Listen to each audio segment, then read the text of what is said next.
So imagine one day, it's a normal day, you get up and you turn on the news and the news reporters are talking about flu.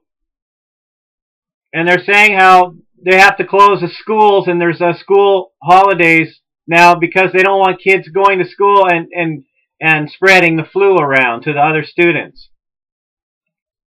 And as time progresses, which may be within a matter of 48 hours, the news starts talking more and more about this flu. You know, at first it might be just in one area and no big deal, you don't think about it. But then as the day goes on, someone at work turns on the radio or they're on the internet and they're finding more out about there's this flu. So it forces you to have to think about if you're going to be confined to your home or to your residence for an extended period of time where you're not allowed to leave because there's a quarantine issue. So the civil defense or the national emergency government agencies have warned people and actually told people that they must stay confined to their home. They are not allowed to leave where they live.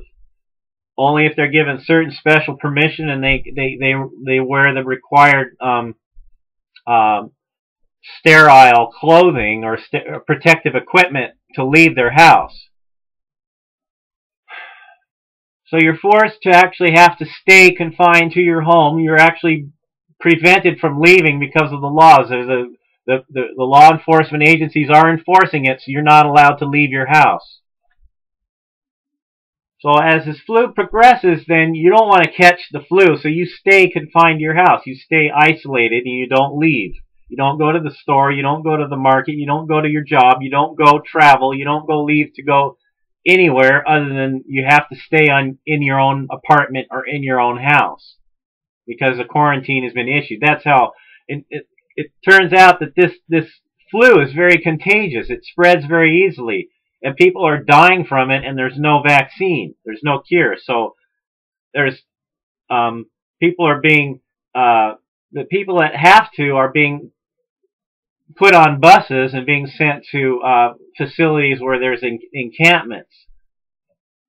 So homeless people, people that are vagrants, people that are living out, they're in certain places have to be moved.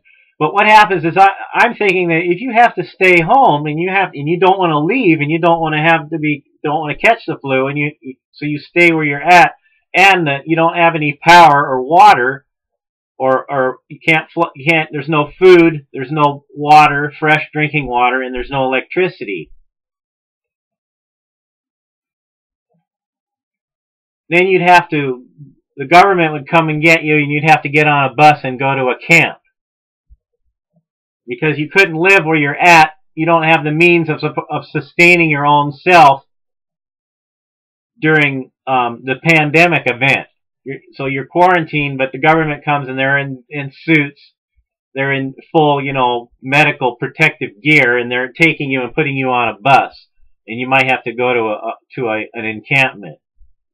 Wouldn't it be better to be prepared? Wouldn't it be better to have enough water and enough food and enough a way to heat your home, heat yourself, keep yourself warm in the winter, and be able to have lights so you could you would be able to get through the crisis situation. You would be able to stay in your home and stay quarantined for up to several weeks and be comfortable and have everything you need in your home. Let me know what you think about that. Is somebody that's thinking about this happening, are they crazy? Are they kind of maybe cuckoo? Are they just like maybe are they being too overly cautious or being worried about such an event happening? I'm always thinking that, oh yeah, the doctors and the nurses in the hospitals, they'll have enough medicines to actually inoculate everybody in event of a crisis, of an emergency situation, that there wouldn't need to be any more than that people wouldn't have to quarantine themselves. But it may not be that way. It may be that there is some kind of a bacteria or virus or flu or a very communicable disease that spreads around really easily, that's very contagious, and the government has to issue quarantine orders for people, or actually has to move them and put them on camps. Let me know what you think. Thanks.